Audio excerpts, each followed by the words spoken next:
যদি আগুন লেগে ধ্বংস হয়ে যায়, ধ্বংস হয়ে যায়,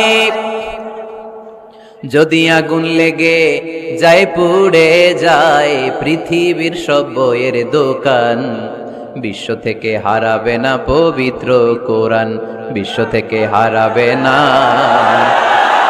পবিত্র কোরআন। আগুন জ্বালিয়ে দিয়ে কোরআনকে শেষ করা যাবে? কোরআনের গালে দিয়ে কোরআনকে থামানো যাবে?